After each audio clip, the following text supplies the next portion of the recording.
Kyle एक talented स्वर्ड्समैन था जिसने डीमन किंग को हराकर हीरो का टाइटल हासिल किया, लेकिन इस जीत की कीमत उसे अपने हर करीबी इंसान को खोकर चुकानी पड़ी।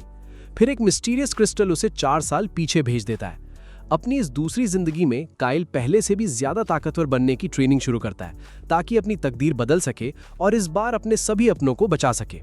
इस दुनिया में अलग अलग नस्लें हैं। एक तरफ वो जिन्हें लाइट गॉड्स का आशीर्वाद मिला है, जैसे एल्व्स, ड्वार्फ्स और ह्यूमंस, और दूसरी तरफ वो जिन पर डार्कनेस का साया है। ये थे डीमंस। इनकी आबादी भले ही कम थी, पर इनका एक एक वॉरियर अकेले ही पूरी आर्मी पर भारी पड़ता था। लिंडोर कॉन्टिनेंट 2 हिस्सों में बटा था, ईस्ट और वेस्ट। इनके बीच हजारों साल तक जंग चलती रही, जब तक कि एक समझदार डीमन किंग ने आकर इस हालत को शांत नहीं कर दिया। लेकिन ये शांति बहुत छोटी थी। साल 2827 के 5वें महीने में एक नए डीमन किंग ने द ग्रेट इन्वेजन शुरू किया। तबाही इतनी बड़ी थी कि साल 2827 आते आते इंसानों का सबसे बड़ा एम्पायर गार्गन पूरी तरह मिट्टी में मिल गया। बिना किसी उम्मीद के इंसानों ने अपनी बची कुची सारी फोर्सेस को एक साथ जमा की और एक डेस्परेट प्लान बनाया। बैटलफील्ड पर बाकी सेना डीमन आर्मी को रोकेगी, जबकि हीरोज की एक स्पेशल टीम डीमन किंग के कैसल में घुसकर सीधा उसी को खत्म करने की कोशिश करेगी। कैसल के अंदर घुसते हुए हीरोज को अपने कई साथियों की कुर्बानी देनी पड़ी। ग्रेट हॉल में घुसने से ठीक पहले मेन हीरो ने अपनी ताकत बढ़ाने के लिए एक अजीब सा सब्सटेंस पिया, जिसे देखकर उसकी कंपेनियन थोड़ी परेशान हुई। अंदर पहुंचते ही उन्हें एक अजीब सा ग्लोइंग क्रिस्टल दिखा, पर इससे पहले कि वो कुछ समझ पाते, उन पर एक जानलेवा हमला हुआ। हीरो को बचाने के लिए उसकी कंपेनियन उर्जा ने खुद को सैक्रिफाइस कर दिया। अपनी दोस्त को खोने के बाद हीरो आखिरी फाइट के लिए उठ खड़ा हुआ, लेकिन डीमन किंग की ताकत का कोई कंपैरिजन ही नहीं था। उसने हीरो पर बेहिसाब एलिमिनेशन स्पेल्स बरसा दिए, एक ऐसा अनस्टॉपेबल मैजिक जो अपने रास्ते में आने वाली हर चीज को मिटा देता था। हीरो ने अपनी जान की परवाह किए बिना अपनी स्वर्ड के जूल की सारी पावर रिलीज कर दी। उसने कसम खाई कि वो ऊर्जा के पीछे पीछे मौत तक जाएगा। स्वर्ड के जूल की पावर रिलीज होते ही हीरो का पूरा शरीर बेइंतहा एनर्जी से भर गया। इसी ताकत के सहारे वो बिना रुके डीमन किंग की तरफ बढ़ा और अपनी तलवार उसके आर पार कर दी। लेकिन डीमन किंग भी अकेले मरने वालों में नहीं था। उसने पलटकर हीरो का सीना भी छलनी कर दिया। डीमन किंग तो वहां से मिट गया, पर हीरो जमीन पर गिर पड़ा। उसे अफसोस था कि वो अपने दोस्तों को बचा नहीं पाया। लेकिन उसकी आखिरी सांस निकलने से ठीक पहले वो अजीब सा क्रिस्टल जोर से ग्लो करने लगा। हीरो ने अपनी आखिरी ताकत लगाकर उस क्रिस्टल को पकड़ा। जमीन पर एक मैजिक सर्कल बना और एक ब्लाइंडिंग फ्लैश के बाद सब कुछ गायब हो गया। जब हीरो की आंख खुली तो वो बैटल ग्राउंड में नहीं, बल्कि अपने ही घर के बेड पर था। उसे लगा ये कोई मजाक है, पर जब उसने खिड़की से बाहर देखा तो बाहर का नजारा एकदम नॉर्मल और शांत था। तभी कमरे में उसकी फीमेल कंपेनियन लीजे आती है। यहाँ हमें पता चलता है कि इस हीरो का नाम काइल है। लीजे को जिंदा देखकर काइल इतना इमोशनल हो जाता है कि वो आगे बढ़कर उसे जोर से हक कर लेता है। उसे लगता है शायद वो आखिरी जंग बस एक बुरा सपना था। लीजे इस अचानक मिले हक से इतना घबरा जाती है कि दोनों बैलेंस बिगड़कर बेड पर गिर जाते हैं। लीजे शर्म और गुस्से से लाल हो जाती है। वो काइल को धक्का देती है और उसके पेट पर इतनी जोर का मुक्का मारती है कि काइल वहीं ढेर हो जाता है। भाई ने डीमन किंग का आखिरी अटैक झेल लिया, पर अपनी दोस्त का मुक्का नहीं झेल पाया। लेकिन इस दर्द से काइल को एक बात समझ आ गई, अगर उसे दर्द फील हो रहा है तो ये कोई सपना नहीं है। जब उसने अपनी बेडशीट हटाई तो उसे वही कैसल वाला क्रिस्टल मिला। काफी देर तक सोचने के बाद काइल को लगा कि शायद इसी क्रिस्टल ने उसे वक्त में पीछे भेज दिया है।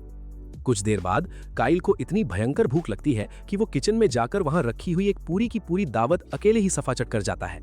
उसका साथी सैरन जब वहां आता है तो उस भूखे इंसान को सब कुछ अकेले खाते देखकर शौक लह जाता है। सैरन को देखते हुए काइल के दिमाग में बस एक ही बात चल रही थी। कुछ ही वक्त पहले दोनों मौत की उस जंग में कंधे से कंधा मिलाकर लड़ रहे थे, और अब सब कुछ बिल्कुल पहले जैसा था। डेट कंफर्म करने के लिए काइल सैरन से पूछता है। सैरन बताता है कि आज साल 2823 के 5वें महीने की 24 तारीख है। काइल समझ जाता है कि वो कई साल पीछे आ चुका है और आज ही के दिन उसका बर्थडे भी है। सैरन मजे लेते हुए कहता है कि क्योंकि उसने सारा खाना अकेले खा लिया है तो वही उसका बर्थडे प्रेजेंट था। टाइम ट्रैवल की सच्चाई जानने के लिए काइल एक अंडरग्राउंड लाइब्रेरी में जाता है। वहां उसकी मुलाकात उसकी माँ से होती है, जिन्हें देखकर काइल को उनकी मौत का ट्रैजिक सीन याद आ जाता है। उसकी माँ उसे लाइब्रेरी में देखकर काफी हैरान होती है। काइल उससे कहता है कि वो मैजिक के बारे में कुछ पूछने आया है। पूरे किंगडम में आर्क मेजेस की गिनती ही बहुत कम थी, और उन सब में भी उसकी माँ से ज्यादा नॉलेज शायद ही किसी के पास है। अपने बेटे की इस बात से उसकी माँ काफी इमोशनल हो जाती है। काइल सीधा मुद्दे पर आता है और पूछता है कि क्या ऐसी मैजिक है जिससे इंसान पास्ट में वापस जा सके। उसकी माँ बताती है कि ऐसी मैजिक एक्चुअली एग्जिस्ट करती है जो टाइम को मैनिपुलेट कर सकती है, लेकिन ये सिर्फ एक थ्योरी है। इस स्पेल को कास्ट करने के लिए इतनी बेहिसाब मैजिकल पावर चाहिए कि अगर हिस्ट्री का सबसे पावरफुल मेज भी अपनी सारी माना लगा दे तो भी ये स्पेल फेल हो जाएगा। ये सब सुनने के बाद काइल एक आखिरी सवाल करता है। काइल अपनी माँ से पूछता है कि अगर टाइम ट्रैवल के लिए किसी मैजिकल ऑब्जेक्ट का यूज किया जाए तो क्या होगा। जवाब में वो समझाती हैं कि एक मैजिकल ऑब्जेक्ट कैटलिस्ट का काम जरूर कर सकता है, लेकिन फिर भी ये नामुमकिन ही है, क्योंकि इतनी मैजिकल पावर जमा करने के लिए एक इंसान को हजारों साल लग जाएंगे। हाँ, अगर कोई ऐसी डार्क रिचुअल की जाए जिसमें पावर के बदले हजारों जिंदगियां कुर्बान की जाएं, तो शायद ये पॉसिबल हो सकता है। थोड़ी हैरानी के साथ वो पूछती हैं कि आखिर काइल को अचानक ये सब क्यों जानना है। काइल बहाना बना देता है कि उसने इसके बारे में किताब में पढ़ा था। वो बताती हैं कि इस रिचुअल के बाद भी इतनी एनर्जी जमा करना लगभग नामुमकिन ही है, क्योंकि इसके लिए आधे कॉन्टिनेंट की आबादी को कुर्बान करना पड़ेगा। ये सुनते ही काइल के दिमाग में डीमन किंग के कैसल में बिखरी उन हजारों लाशों का मंजर घूम जाता है। उसे लगने लगता है कि शायद डीमन किंग ने भी इसी तरीके से टाइम ट्रैवल किया होगा। इसके बाद उसकी माँ पहले साफ कह देती हैं कि इस दुनिया में ऐसा कोई ऑब्जेक्ट एग्जिस्ट नहीं करता जो इतनी बेहिसाब माना को संभाल सके। लेकिन किताब पलटते पलटते उन्हें अचानक एक लेजेंडरी आर्टिफैक्ट याद आता है, heart of the divine dragon. शैलिस के एंशिएंट मैजिक किंग ने इसी ड्रैगन हार्ट की ताकत से अपने किंगडम को 1000 सालों तक प्रॉस्पेरिटी दी थी, लेकिन जैसे ही इस जेम की पावर खत्म हुई, पूरा किंगडम भी तबाह हो गया। वो आगे बताती हैं कि अगर किसी के पास heart of the divine dragon हो तो थ्योरी के हिसाब से उसमें इतनी एनर्जी स्टोर करके पास्ट में वापस जाना मुमकिन हो सकता है। उन्हें लगता था कि ये लेजेंडरी जेम 1000 साल पहले ही खो चुका है, बिल्कुल बेखबर कि वही रेयर आर्टिफैक्ट इस वक्त उनके बेटे की जेब में पड़ा हुआ है। काफी देर बाद वो मुस्कुरा कर कहती हैं कि बहुत टाइम बाद उन्होंने काइल के साथ इतनी देर तक बात की है। वो याद दिलाती हैं कि जब से काइल ने स्वॉट ट्रेनिंग छोड़ी है, तब से वो उनसे भी दूर दूर रहने लगा था। काइल उनसे माफी मांग लेता है। मजाक के अंदाज में वो छेड़ती हैं, तुम अचानक से बहुत मैच्योर लग रहे हो, जैसे फ्यूचर से आए हो। ये सुनकर काइल अंदर ही अंदर थोड़ा घबरा जाता है, लेकिन अगले ही पल वो हंसकर कहती हैं कि ये बस एक मजाक था। जब वो भूख लगने पर किचन में कुछ खाने जाती हैं तो सब कुछ साफ देखकर हैरान रह जाती हैं, लेकिन सेरेन की तरह वो भी उस पूरे ब्रेकफास्ट को काइल का बर्थडे प्रेजेंट मान लेती हैं। शाम को काइल उस जेम के आर पार ढलते हुए सूरज को घूर रहा था। उसके दिमाग में बस एक ही सवाल चल रहा था, आखिर डीमन किंग पास्ट में जाकर क्या ठीक करना चाहता था। तभी वहां लीजे आ जाती है। बिना वक्त गवाए काइल सुबह वाली अजीब हरकत के लिए माफी मांगता है और उसकी वजह एक बहुत बुरे सपने को बताता है। लीजे उदास होकर पूछती है, क्या उस सपने में मैं मर गई थी? काइल धीरे से हाँ में सिर हिला देता है। लीजे उसकी घबराहट समझ जाती है। वो कहती है कि ये उसकी हरकत का एक्सक्यूज तो नहीं बन सकता, लेकिन आज उसका बर्थडे है, इसलिए वो उसे माफ कर देती है। लेकिन काइल के दिमाग में उसकी पुरानी जिंदगी की यादें ताज़ा हो जाती हैं। उनका गांव डिमोनियक रियल्म के सबसे करीब था, इसलिए इन्वेजन के दौरान सबसे पहले वही तबाह हुआ था। उसी हमले में उसकी प्यारी लीजे भी मारी गई थी और उस दिन के बाद ही काइल ने डीमन किंग से बदला लेने की कसम खाई थी। फिलहाल वो लीजे को तसल्ली देता है, पर अंदर ही अंदर उसे पता था कि ये शांति सिर्फ आने वाले 3 सालों तक ही टिकेगी। वो खुद से वादा करता है कि चाहे जो भी कीमत चुकानी पड़े, इस बार वो आने वाली तबाही को रोकेगा और हिस्ट्री को बदल कर रहेगा। काइल की ये अजीब बातें सुनकर लीजे बस हैरानी से उसकी तरफ देखने लगती है। रात के वक्त काइल एक नोटबुक निकालता है और फ्यूचर में होने वाले सारे इंपॉर्टेंट इवेंट्स लिख लेता है। उसे मालूम था कि अगर वो किसी को आने वाले इन्वेजन के बारे में बताएगा तो कोई उसकी बात पर यकीन नहीं करेगा, इसलिए हाथ पर हाथ धरे बैठने के बजाय वो सीधे अपनी तलवार उठा लेता है। अगले दिन काइल बिना वक्त गवाए ट्रेनिंग शुरू कर देता है। वो डीमन किंग को विजुअलाइज करके अपने दिमाग में उसके खिलाफ हाई लेवल इमेज ट्रेनिंग कर रहा था, लेकिन जैसे ही वो अपनी मैजिक यूज करने की कोशिश करता है, उसे एहसास होता है कि अब उसके पास पहले से ज्यादा मैजिकल पावर है, पर उसका प्रेजेंट बॉडी अभी उस ताकत का बोझ झेलने के लायक नहीं था। उधर लीजे और सेरेन थोड़ी फिक्र के साथ उसे देख रहे थे। जो काइल कुछ ही दिन पहले तक अपनी फैमिली इनहेरिटेंस के सहारे आराम की जिंदगी जीना चाहता था, वही काइल अब दिन रात ट्रेनिंग में लगा हुआ था। तभी सेरेन की माँ लीला वहां आती है। काइल में आए इस अचानक बदलाव के बारे में सुनकर वो मजे लेते हुए कहती है, जब कोई लड़का इतनी अचानक बदल जाए तो जरूर किसी लड़की का चक्कर होता है। ये सुनते ही लीजे पैनिक कर जाती है। वो सीधा काइल के पास जाती है और बिना कुछ सोचे समझे उसकी पिटाई शुरू कर देती है।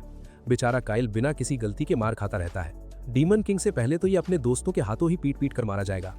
बाद में अपनी गलती का एहसास होने पर माफी के तौर पर लीजे उसके लिए खाना बनाती है।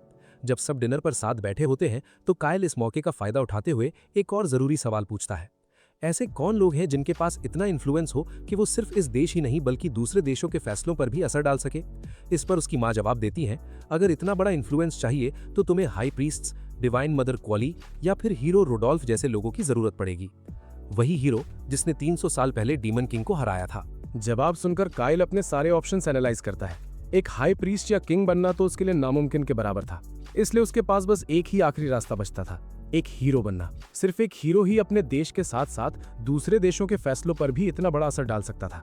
अब उसके दिमाग में अपना लक्ष्य बिल्कुल क्लियर था, हालांकि उसके दोस्त अभी भी उसे थोड़ी फिक्र के साथ देख रहे थे। रात के वक्त काइल अपनी माँ की दी हुई किताबों के ढेर में घुसकर पढ़ाई कर रहा था। सैरन वहां आता है और उसे इस तरह पागलों की तरह मेहनत करते देख थोड़ा परेशान हो जाता है। वो कहता है कि एक हीरो बनना कोई आसान काम नहीं है और इस पोजीशन तक पहुंचने के लिए सबसे जरूरी चीज सिर्फ एक है, ताकत, पावर। लेकिन काइल उसे समझाता है कि सिर्फ ताकत ही सब कुछ नहीं होती। एक हीरो बनने के लिए अंदर वर्च्यू, अच्छाई और सैक्रिफाइस का जज्बा होना चाहिए, क्योंकि हीरोज बिना किसी स्वार्थ के दूसरों की मदद करते हैं। और सिर्फ इतना ही नहीं, एडवेंचर्स पर निकलने के लिए अच्छा खासा पैसा और अच्छे कनेक्शंस भी चाहिए होते हैं। अगर बड़े लोग तुम्हें स्पेशल ट्रीटमेंट देंगे तभी तुम्हारा नाम पूरी दुनिया में फैलेगा। इन सब के अलावा काइल एक और सबसे जरूरी चीज बताता है, किस्मत, लक। लेकिन कोई आम किस्मत नहीं, बल्कि ऐसी किस्मत जिससे वो मुसीबत में फंसे लोगों को ढूंढ सके, उनकी मदद कर सके और उनका हीरो बन सके। ये सब बातें सुनकर सैरन घबरा जाता है।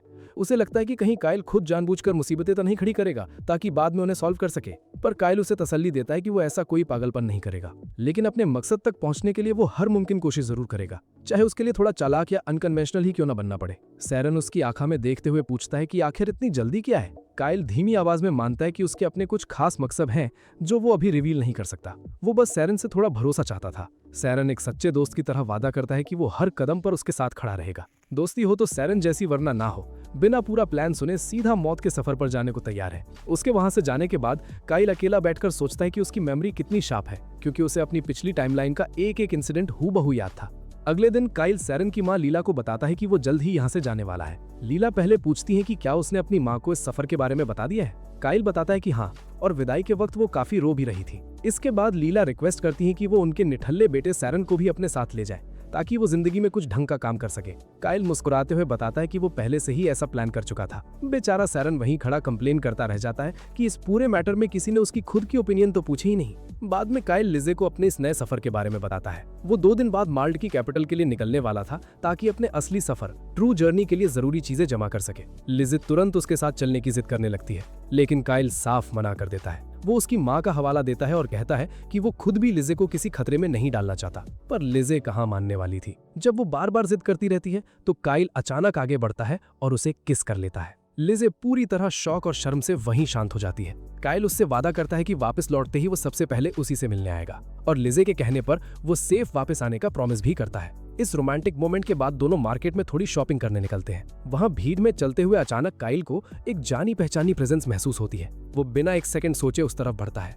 ये उर्जा थी, वही साथी जिसने फ्यूचर में उसे बचाने के लिए अपनी जान कुर्बान कर दी थी। उसे वो पल भी याद आ जाता है जब उर्जा ने सिर्फ उस पर भरोसा करके अपना असली नाम बताया था। पुरानी यादों और भावनाओं में बहकर काइल के मुंह से गलती से उर्जा का वही ट्रू नेम निकल जाता है, एक्सेस। अपना सबसे बड़ा राज किसी अनजान लड़के के मुंह से सुनकर उर्जा बुरी तरह चौंक जाती है। वो तुरंत काइल पर अटैक करने की कोशिश करती है और गुस्से में पूछती है कि आखिर वो कौन है और उसका असली नाम कैसे जानता है। पब्लिक में बवाल बढ़ता देख काइल जल्दी से उसे रिस्ट्रेन करता है और अपनी मैजिक से उसे वहीं सुला देता है। बेहोश उर्जा को अपनी बाहों में पकड़े हुए काइल सोच रहा था कि उसने कभी उम्मीद नहीं की थी कि वो उर्जा से इस तरह इस जगह पर मिलेगा। लेकिन इस नॉस्टैल्जिया में वो भूल गया था कि लिजे ठीक उसके पीछे खड़ी है और वो गुस्से से आग बबूला हो रही थी। लिजे उसे वार्निंग देती है कि चाहे ये लड़की कितनी भी खूबसूरत क्यों ना हो, उसे इस तरह छूने का कोई हक नहीं है। कोई ढंग का बहाना ना मिलने पर काइल बस इतना कहता है कि उसके दिल में कुछ ऐसी फीलिंग्स हैं जो लिजे अभी नहीं समझ सकती। ये सुनते ही लिजे सीधा डिक्लेयर कर देती है कि अब वो हर हाल में उनके साथ जर्नी पर जाएगी ताकि काइल को ऐसी इनअप्रोप्रिएट हरकतें करने से रोक सके।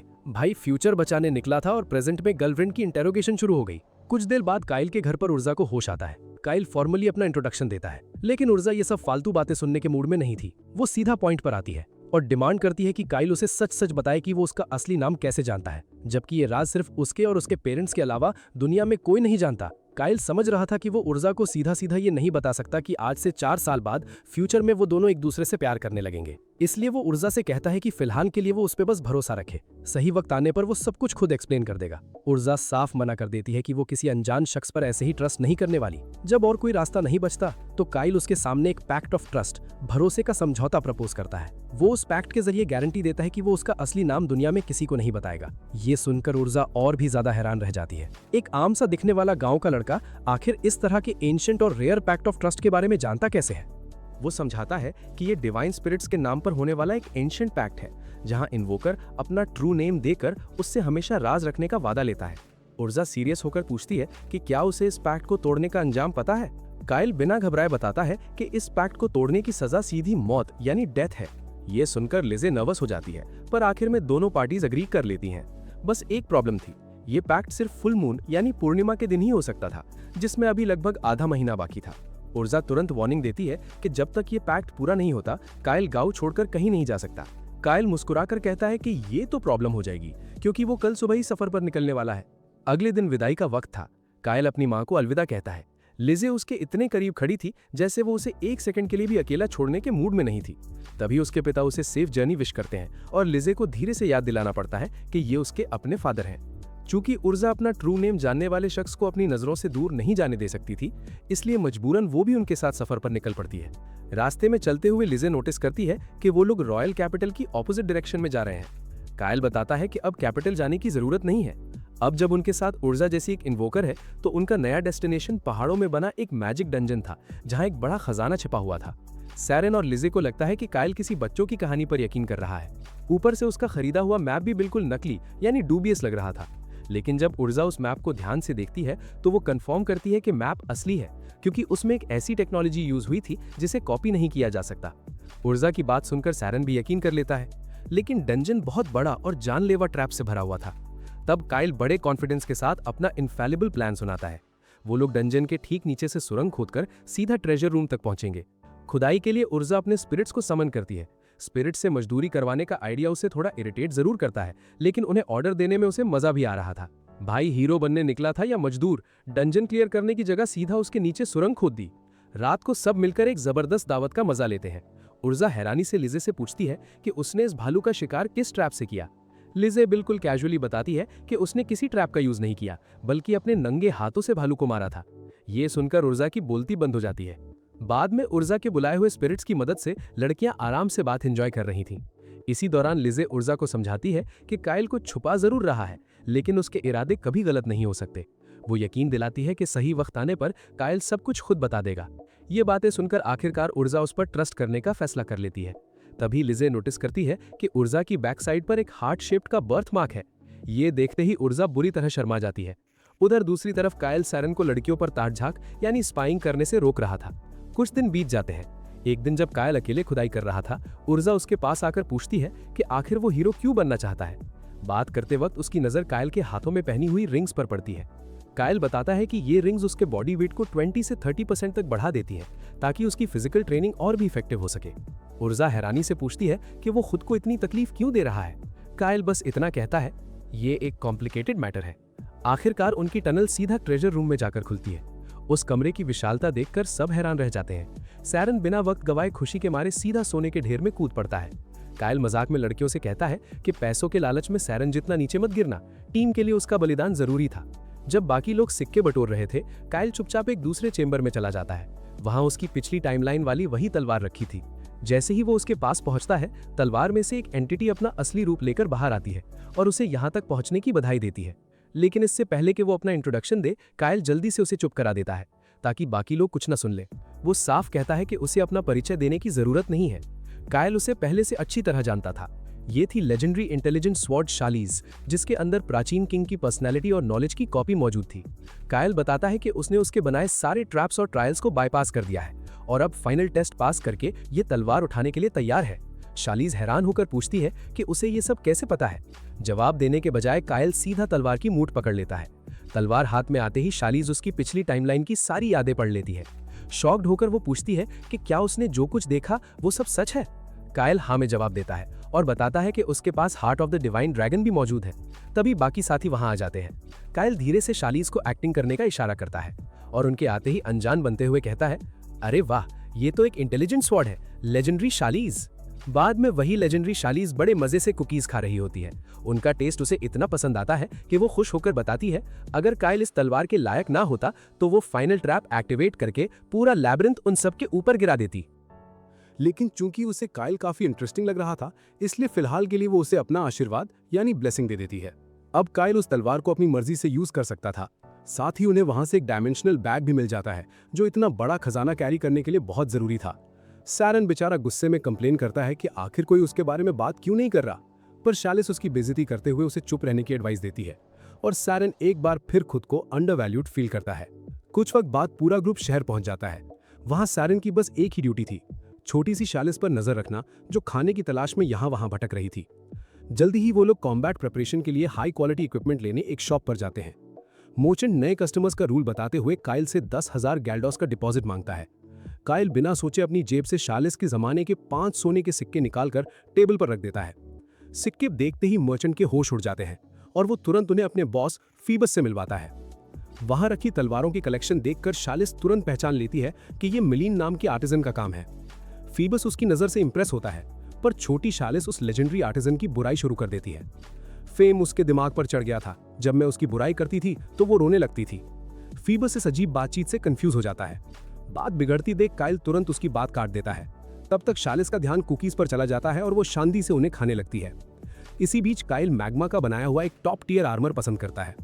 इस आर्मर में फिजिकल और मैजिकल रेजिस्टेंस के साथ साथ हीट, कोल्ड और पॉइजन से भी प्रोटेक्शन थी। काइल वही आर्मर पहन लेता है और लड़कियों को भी उनकी पसंद का गैर दिलवाता है।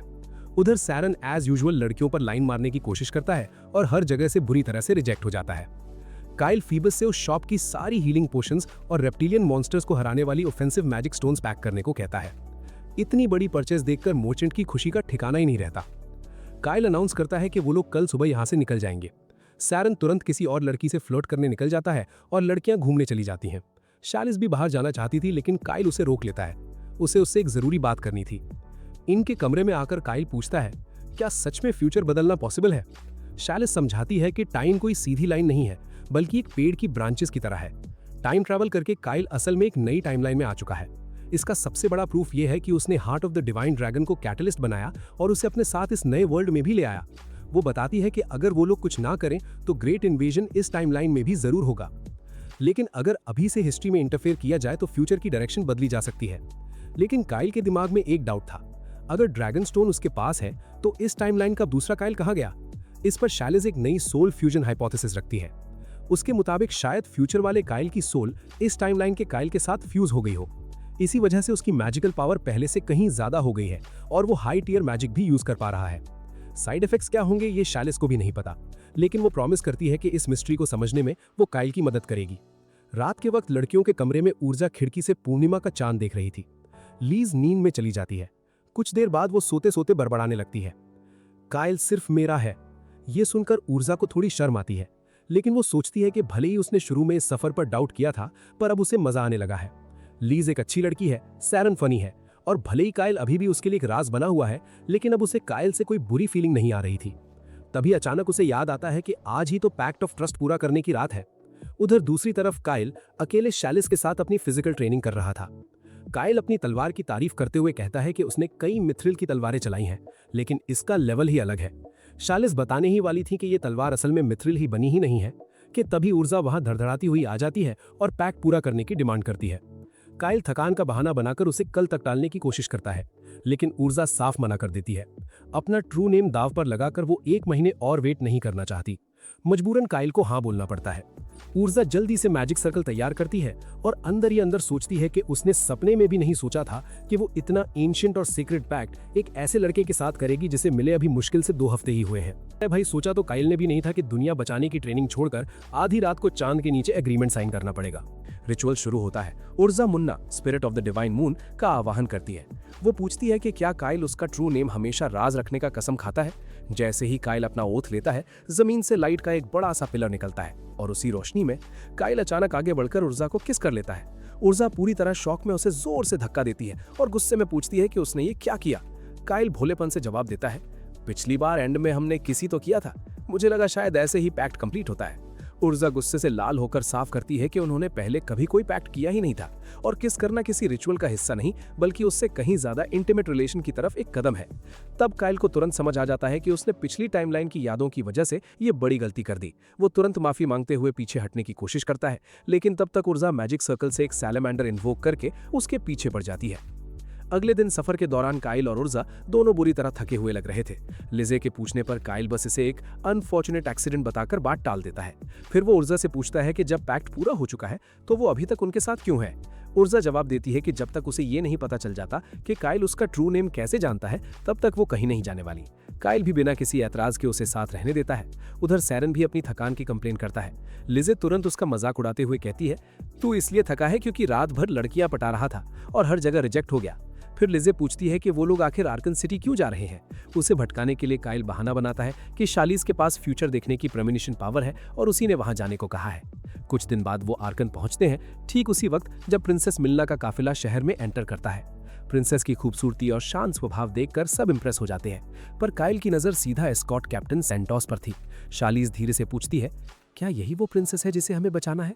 काइल शांत आवाज में जवाब देता है, हाँ, क्योंकि 2 दिन बाद इसकी मौत तय है। इनमें सराय में आकर काइल शालीज को पूरा इंसिडेंट समझाता है। जेन विलेज के रास्ते में प्रिंसेस पर एक हाइड्रा अटैक करेगा। उसकी पिछली टाइमलाइन में इस मौत को प्रिंसेस की लापरवाही यानी इम्प्रूडेंस बताकर केस बंद कर दिया गया था, लेकिन काइल को शुरू से ही इस पूरी कहानी पर शक था। शालीज भी उसकी बात से सहमत होती है। उसके मुताबिक शायद किसी ने असैसिनेशन को छुपाने के लिए हाइड्रा का इस्तेमाल किया हो और सबसे ज्यादा फायदा प्रिंसेस के भाई प्रिंस कैरेनस को ही मिलता। सबसे सस्पिशियस बात यह थी कि प्रिंस भी इस वक्त उसी सिटी में मौजूद था। काइल का प्लान सीधा था, अटैक के बिल्कुल सही वक्त पर हीरोइक एंट्री मारकर प्रिंसेस की जान बचानी है और वहीं से अपनी हीरो वाली जर्नी की शुरुआत करनी है। बस एक चैलेंज था, ये रेस्क्यू सबको एक नॉर्मल कोइंसिडेंस यानी इत्तेफाक लगना चाहिए। तभी सैरन वहां आता है और उदास होकर बताता है कि वो अपनी सोलमेट से मिल ही नहीं पाया। अब वो एक नाइट की तरह प्रिंसेस की हिफाजत करना चाहता था। काइल उसे बताता है कि खतरा सच में बड़ा है। उसके मुताबिक शालीज की प्रेमोनिशन भी इसी तरफ इशारा कर रही है। ये सुनकर सैरन इसे गोल्डन अपॉर्चुनिटी मान लेता है और तुरंत प्रिंसेस का पीछा करने के लिए तैयार हो जाता है। आखिर पीछा करना उसकी पुरानी स्पेशलिटी जो थी। जब प्रिंसेस सिटी से निकलती है तो ग्रुप दूर से उसके कैरेज का पीछा करता है।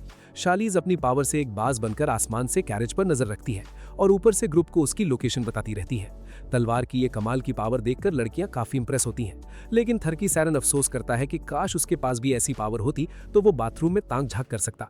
वो खुद ही कन्फेस कर देता है कि उसने पहले भी ऐसा ट्राई किया था, लेकिन काइल ने उसे रोक दिया। उर्जा चैन की सांस लेती है कि चलो उसका सीक्रेट तो सेफ है, लेकिन तभी काइल से गलती से निकल पड़ता है, वैसे वो हार्ट शेप वाला बर्थमार्क। ये सुनते ही उर्जा शर्म और गुस्से से लाल हो जाती है और सैरन तुरंत काइल पर इल्जाम लगाता है कि उसने उसे सिर्फ इसलिए रोका था ताकि खुद अकेले ताक झांक कर सके। हीरो बनने से पहले काइल का कैरेक्टर सर्टिफिकेट ही कैंसिल हो जाएगा। इससे पहले कि काइल कुछ समझा पाता, आसमान से शालीज वार्निंग देती है। कैरेज के कोच में नचालेक अपने ही गार्ड्स पर हमला कर देते हैं। काइल बिना वक्त गवाए आगे बढ़ता है और उन गद्दारों को अजीब तालिस्मान एक्टिवेट करने से पहले ही काबू में कर लेता है। सैरन चेक करके बताता है कि प्रिंसेस बेहोश है, लेकिन अगले ही पल चारों तरफ से हेल हाउंड्स उन्हें घेर लेते हैं। उनकी गिनती बहुत ज्यादा थी और कैरेज की लगाम भी कट चुकी थी। भागने का कोई रास्ता नहीं बचा था। तभी जमीन बुरी तरह कांपने लगती है और वहां एक विशाल हाइड्रा पहुंचता है। काइल तुरंत सैरन को प्रिंसेस की हिफाजत करने का ऑर्डर देता है।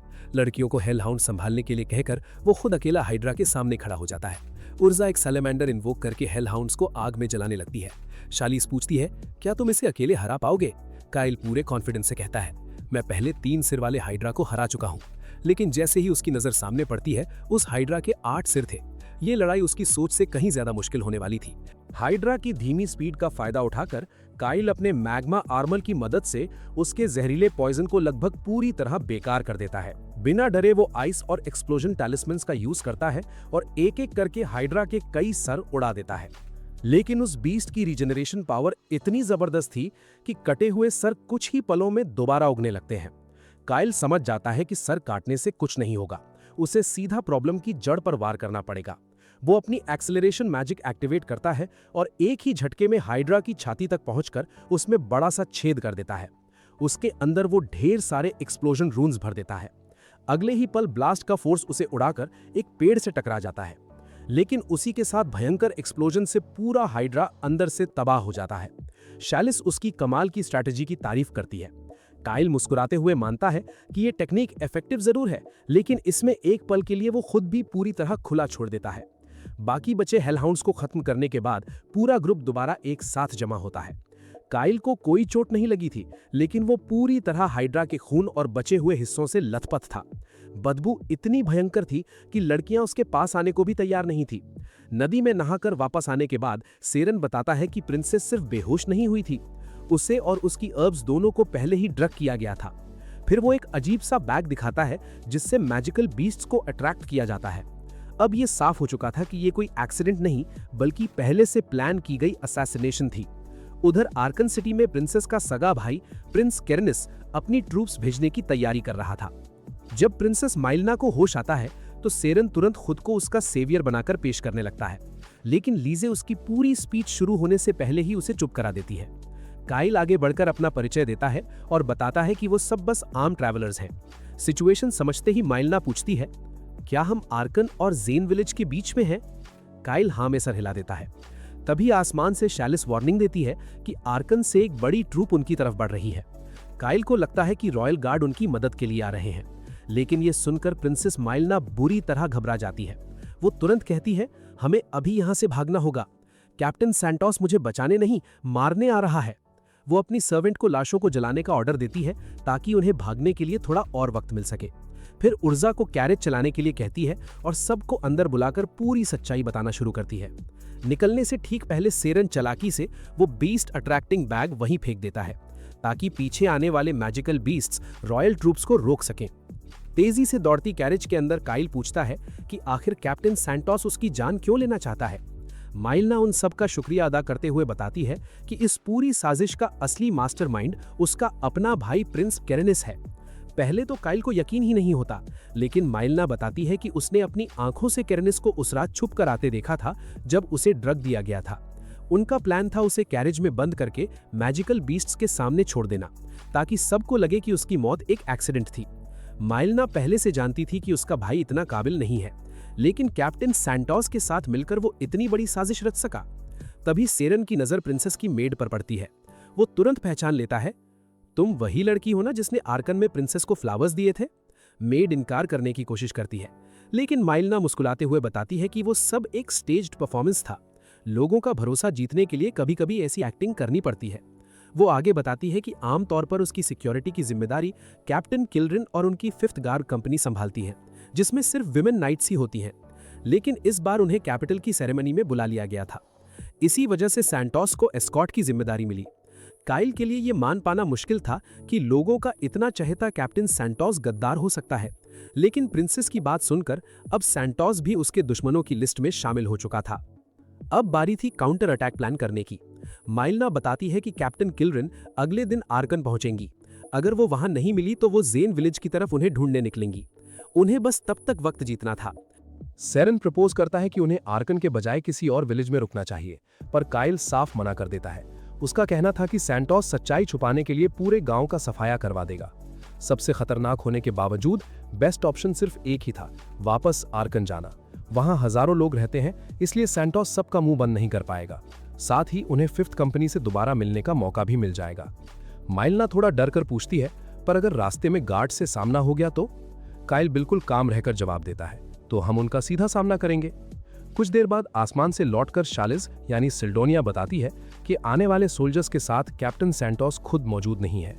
ये कंफर्म होते ही 2nd कंपनी पर डायरेक्ट अटैक करने का परफेक्ट मौका मिल जाता है। काइल और उसके दोस्त ढेर सारे मैजिक स्टोन्स निकाल लेते हैं, जिसे देखकर प्रिंसेस भी हैरान रह जाती है। जब लीजे प्रिंसेस को हाई टियर हीलिंग पोशंस देती है तो प्रिंसेस पूछ बैठती है कि आखिर ये लोग सच में है कौन। काइल बस मुस्कुराते हुए इतना ही कहता है कि वो सिर्फ हीरो कैंडिडेट्स हैं जो बस यहाँ से गुजर रहे थे। उधर आर्कन में प्रिंस अपनी फेल्ड प्लान की वजह से सैंटोस को बुरी तरह डांटता है और उसे खुद जाकर माइलना को खत्म करने का ऑर्डर देता है। पर सैंटोस बताता है कि वाइस कैप्टन्स पहले ही उसके पीछे भेजे जा चुके हैं और उसे प्रिंस की हिफाजत के लिए वहीं रुकना होगा। अगर किलरिन वहां पहुंच गई और प्रिंसेस नहीं मिली तो राजा को जवाब देना पड़ेगा। गुस्से में प्रिंस उसे जितनी जल्दी हो सके काम खत्म करने का ऑर्डर देता है। रास्ते में गार्ड्स कैरेज पर अटैक करने की तैयारी करते हैं, लेकिन आसमान से शालिस एक्सप्लोजिव स्टोन्स बरसाना शुरू कर देती है और उर्जा अपने स्पिरिट्स का यूज करके उन धमाकों को और भी भयंकर बना देती है। रुकावट तोड़ने के बाद वाइस कैप्टन तुरंत बचे हुए सोल्जर्स की गिनती करवाता है। खतरा टलते ही ग्रुप चैन की सांस लेता है। प्लान उतना खास नहीं था, लेकिन रिजल्ट एक्सपेक्टेड से कहीं ज्यादा जबरदस्त निकला। लेकिन थोड़ी ही दूर जाते ही कैरेज का पहिया टूट जाता है, जिसकी वजह से सबको मजबूरन पैदल सफर करना पड़ता है। लीजे प्रिंसेस को उठाकर दौड़ने लगती है, जबकि शैलिस बताती है कि अब सिर्फ 30 रॉयल सोल्जर्स ही बचे हैं। ये सुनकर काइल उर्जा से कहता है कि उन्हें तुरंत सिटी की तरफ निकल जाना चाहिए, क्योंकि पीछे से आने वाले दुश्मनों को रोकने के लिए किसी एक को तो रुकना पड़ेगा। उर्जा बिना सोचे मना कर देती है। उसके हिसाब से अकेले 30 रॉयल गार्ड्स का सामना करना मतलब अपनी जान देना था। लेकिन काइल उसे शांत होने को कहता है और भरोसा दिलाता है कि वो उन सबको खुद संभाल लेगा। जब लीजे उनके पास पहुंचती है, तब काइल उर्जा को ज़ेफिर मैजिक यूज करने को बोलता है ताकि सबकी स्पीड बढ़ सके। उर्जा तुरंत स्पेल कास्ट करती है और अगले ही पल सब लोग बिजली की रफ्तार से वहां से निकल जाते हैं। और इस सब के बीच बेचारा सेरन वहीं अकेला छूट जाता है। उसे यकीन ही नहीं होता कि उसके साथ सच में ऐसा हो गया। कुछ देर बाद वही सेरन व्हाइट फ्लैग लहराकर अपनी जान की भीख मांगता हुआ नजर आता है। जैसे ही गार्ड्स उसके पास पहुंचते हैं, वो नाटक करते हुए कहता है कि सब काइल की गलती थी जो उसे यहाँ छोड़कर भाग गया। वो उन्हें पैसे से भरा एक बैग दिखाता है और अंडरग्राउंड डंजन्स के राज बताने का ऑफर भी देता है। गार्ड्स उसे सिर्फ बेइज्जती भरी नजरों से देखते रहते हैं। तभी एक सोल्जर वाइस कैप्टन को इन्फॉर्म करता है कि प्रिंसेस भाग चुकी है। ये सुनते ही वाइस कैप्टन सेरेन को वहीं खत्म करने का ऑर्डर दे देता है। उधर उर्जा चलते चलते काइल से पूछती है कि क्या उसे सेरेन को अकेले छोड़ने पर जरा भी बुरा नहीं लग रहा, लेकिन लीजे साफ कह देती है कि असल में सेरेन ही सबसे ज्यादा डेंजरस इंसान है। और ठीक उसी पल सेरेन पलक झपकते ही वाइस कैप्टन का सर धड़ से अलग कर देता है। वो बिल्कुल शांत आवाज में कहता है, सबसे पहले हमेशा सबसे ताकतवर दुश्मन को ही खत्म करना चाहिए। ये देखकर सारे सोल्जर्स की हवा टाइट हो जाती है। सेरेन आराम से अपने ट्रेनिंग ब्रेसलेट्स उतारता है। ब्रेसलेट्स हटते ही उसका शरीर एकदम हल्का हो जाता है और अब शुरू होता है उसका असली शो। वो अपनी तलवार से सोल्जर्स को पल भर में 2 टुकड़ों में बांटने लगता है। किसी को भी जरा सी रहम नहीं मिलती। ये बंदा असल में एक चलती मॉन्स्टर मशीन था। उधर काइल उर्जा को बताता है कि जब भी सेरेन अचानक गायब हो जाता है तब वो सिर्फ अपनी स्वॉर्ड की प्रैक्टिस करने जाता है। मैजिक एनर्जी ना होने और अजीब पर्सनालिटी के बावजूद स्वॉर्ड्समैनशिप में वो एक असली प्रोडिजी है जो काइल को भी काफी पीछे छोड़ देता है। वो हमेशा ग्रेविटी ब्रेसलेट्स पहनकर ट्रेनिंग करता है और असली फाइट के वक्त कभी किसी पर रहम नहीं करता। उर्जा पूछती है कि क्या उसका फ्लर्टी और मजाकिया नेचर सिर्फ दुश्मन को डिस्ट्रैक्ट करने की एक्टिंग है। काइल बताता है कि एक्टिंग उसकी पर्सनालिटी का सिर्फ 10% हिस्सा है, बाकी 90% वो वाकई में इतना ही अजीब इंसान है। थोड़ी देर बाद जब लगभग सारे सोल्जर्स हार मान चुके होते हैं, सेरेन उनसे कहता है कि अब वो बोर हो चुका है। उसका मिशन उन्हें एंटरटेन करना था, सबको मारना नहीं। इसीलिए वो सरेंडर करने का नाटक करता है। वो उन्हें याद दिलाता है कि अब उनके पास घोड़े भी नहीं बचे। अगर प्रिंसेस तक पहुंचना है तो जितनी जल्दी हो सके निकल जाओ। सोल्जर्स भी सोचने लगते हैं कि इस मॉन्स्टर से लड़ना बेकार है, इसलिए वो वहां से लौटने का फैसला कर लेते हैं। लेकिन जैसे ही वो मुड़कर जाने लगते हैं, सेरेन एक हीलिंग पोशन पीता है और अचानक एक्सप्लोजन रून्स उनकी तरफ फेंक देता है। अगले ही पल उसका किसी को भी जिंदा छोड़ने का कोई इरादा नहीं बचता। उधर सैंटोस को भी एहसास हो जाता है कि कोई उसके प्लान के बीच आ खड़ा हुआ है। वो कुछ गार्ड्स को प्रिंस की हिफाजत के लिए छोड़कर खुद मैदान की तरफ निकल पड़ता है। आसमान से सब देख रही सिल्डोनिया तुरंत काइल को वार्निंग देती है कि सैंटोस हमारी तरफ आ रहा है, लेकिन उसके बोलते ही हवा को चीरता हुआ तेज अटैक सीधा सिल्डोनिया को लगता है। दूर खड़ा सैंटोस शांत आवाज में कहता है, मैंने तुम्हारी साथी को पहले ही हिट कर दिया है। इतनी दूर से इतनी प्रिसाइज स्ट्राइक देखकर काइल भी समझ जाता है कि सामने खड़ा दुश्मन बिल्कुल आम नहीं है। सिचुएशन की गंभीरता समझते ही वो तुरंत प्रिंसेस और उसके फॉलोअर्स को छुपने का ऑर्डर देता है ताकि बिना किसी चिंता के आगे बढ़कर सेरेन से जा मिले। जब प्रिंसेस डरती हुई पूछती है कि क्या वो शिड्डक के सबसे पावरफुल नाइट सेंटोस से लड़ पाएगा, तो काइल बस इतना कहता है कि वो इस कॉन्फ्रंटेशन को अवॉइड करना चाहता था, लेकिन अब उसके पास कोई और रास्ता नहीं था। प्रिंसेस उसे गौर से देखती है और कहती है कि ऐसा लगता है जैसे वो सेंटोस को पहले से ही जानता हो। काइल चुप रहता है और प्रिंसेस समझ जाती है कि अभी सवाल जवाब का वक्त नहीं है। वहां से निकलने से पहले वो काइल के सामने झुककर कहती है, अब मेरी किस्मत तुम्हारे हाथों में है। कुछ देर बाद सेंटोस आखिरकार काइल को ढूंढ ही लेता है और पूछता है कि क्या वही प्रिंसेस की मदद कर रहा है। काइल हाँ में जवाब देता है और हैरानी से पूछता है कि इतने सारे सोल्जर्स होते हुए भी वो अकेला क्यों आया है। सेंटोस शांत आवाज में कहता है कि वो इस कॉन्फ्लिक्ट में किसी और की जान दांव पर नहीं लगाना चाहता। सबको खत्म करने के लिए मैं अकेला ही काफी हूँ। सिचुएशन को देखते हुए काइल उसे सरेंडर करने की सलाह देता है। वो कहता है कि अगर सेंटोस हथियार डाल दे तो वो खुद प्रिंसेस से उसकी माफी की दरख्वास्त करेगा। लेकिन ये बात सुनकर सेंटोस और भी गुस्से में आ जाता है। जब काइल पूछता है कि आखिर वो प्रिंसेस को क्यों मारना चाहता है, तो सेंटोस ठंडे अंदाज में कहता है, मरने वाले को इतनी बातें जानने की जरूरत नहीं होती। और इसी के साथ दोनों के बीच घमासान युद्ध शुरू हो जाता है। काइल आसानी से सेंटोस के इल्यूजन अटैक से बच निकलता है। ये देखकर सेंटोस भी हैरान रह जाता है, क्योंकि आज तक उसकी इल्यूजन्स देखकर कोई जिंदा नहीं बचा था। काइल के दिमाग में पुरानी यादें ताज़ा हो जाती हैं। आयरनी ये थी कि जिस आदमी से वो आज लड़ रहा था, फ्यूचर में वही उसका गुरु बनने वाला था। सेंटोस अग्रेसिव होकर लगातार हमले करता है और अपनी सुपीरियर फिजिकल स्किल्स की वजह से धीरे धीरे काइल पर हावी होने लगता है। वो कहता है कि काइल का फाइटिंग स्टाइल काफी एरोगेंट है। काइल तुरंत जवाब देता है, ये सब मैंने अपने मास्टर से ही सीखा है। काइल एक्सप्लोजन स्टोन से काउंटर अटैक करता है, लेकिन सेंटोस उसे आसानी से डिफ्लेक्ट करके बिजली की रफ्तार से उसकी तरफ बढ़ता है। काइल उस वार को रोक लेता है, लेकिन टक्कर के जोर से सेंटोस की अपनी तलवार ही टूट जाती है। कैप्टन पीछे होते हुए मानता है कि काइल के पास वाकई एक बेहतरीन तलवार है। काइल एक बार फिर उसे सरेंडर करने का मौका देता है, लेकिन अब सेंटोस पूरी तरह सीरियस हो चुका था। उसकी बदली हुई स्टांस देखकर काइल समझ जाता है कि अब ये लड़ाई बिना किसी रहम के ही खत्म होगी। सेंटोस उसका नाम पूछता है, काइल अपना नाम बताता है और दोनों एक दूसरे की तरफ अपना आखिरी वार करने के लिए दौड़ पड़ते हैं। जैसे ही दोनों की तलवारें टकराती हैं, काइल का एक हिस्सा खुला रह जाता है और सेंटोस का वार सीधा उस तक पहुंचने ही वाला होता है कि अचानक उसकी तलवार काइल के ड्रैगन जेम से टकराकर टुकड़े टुकड़े हो जाती है। सबको लग रहा था ये सिर्फ एक और फाइट है, लेकिन असल में ये गुरु और शिष्य की आखिरी टक्कर थी। जमीन पर गिरते हुए सेंटोस की आखिरी सांसें चल रही थी। हैरानी से वो पूछता है कि काइल आखिर कितना अजीब इंसान है, क्योंकि उसने उसे उसका वार रोकने का मौका दे दिया। काइल शांत आवाज में कहता है कि उसने अपनी पूरी ताकत से हमला किया था। अगर सेंटोस उस वार को रोक पाया तो वो सिर्फ उसकी अपनी काबिलियत की वजह से था। काइल धीरे से कहता है कि उसके पास भी कुछ ऐसे लोग हैं जिन्हें वो हर कीमत पर बचाना चाहता है। इसीलिए आज उसे अपने ही पुराने गुरु के खिलाफ तलवार उठानी पड़ी, और बदकिस्मती से उन लोगों में सेंटोस भी शामिल था। वो अपने पुराने साथी को आखिरी अलविदा कहता है। उधर आर्कन में प्रिंस कैरेनिस बेचैनी से सेंटोस का इंतजार कर रहा था। तभी अचानक 5th डिवीजन पूरी बिल्डिंग को घेर लेती है। प्रिंस गुस्से में पूछता है कि ये सब क्या हो रहा है, लेकिन उसी वक्त प्रिंसेस माइलना सामने आ जाती है। वो कैप्टन किलरिन को ऑर्डर देती है कि कैरेनिस को तुरंत गिरफ्तार करके उससे सख्त पूछताछ की जाए। जरूरत पड़े तो ताकत का इस्तेमाल भी किया जा सकता है। कुछ देर बाद सब रॉयल पैलेस पहुंचते हैं। छोटी सी शलीज बिना वक्त बर्बाद किए सामने रखा लगभग सारा खाना खाने में लगी हुई थी। उधर सैरन मौका मिलते ही लड़कियों से फ्लर्ट करने की कोशिश कर रहा था। तभी राजा वहां आते हैं और सब रिस्पेक्ट में खड़े हो जाते हैं। माइलना अपने पिता को बताती है कि इन्हीं लोगों ने उसकी जान बचाई है। जब काइल झुककर प्रणाम करने लगता है तो राजा उसे रोक देते हैं। वो कहते हैं, यहाँ मैं राजा बनकर नहीं, एक पिता बनकर तुम्हारा शुक्रिया अदा करने आया हूँ। राजा बताते हैं कि उन्हें कैरेनिस पर पहले से शक था, लेकिन सेंटोस के इस फैसले की वजह वो अभी भी समझ नहीं पा रहे। वो वादा करते हैं कि पूरे मामले की गहरी जांच होगी। साथ ही सबको चेतावनी देते हैं कि ये सच फिलहाल महल के बाहर नहीं जाना चाहिए। सब यूथ्स इस राज को छुपाने की कसम खा लेते हैं। राजा खुश होकर वादा करते हैं कि उन्हें उनका हक का इनाम जरूर मिलेगा। कुछ ही दिनों बाद पब्लिक के लिए ऑफिशियल रिपोर्ट जारी की जाती है। उसमें बताया जाता है कि कुछ दुश्मनों ने प्रिंसेस की जान लेने की कोशिश की थी और प्रिंस इस हमले में गंभीर रूप से घायल होकर ट्रीटमेंट में है। इस तरह पूरी सच्चाई दुनिया से छुपी रहती है। आखिरकार ग्रुप को प्रिंसेस की जान बचाने के लिए रॉयल पैलेस में ऑफिशियली सम्मानित किया जाता है।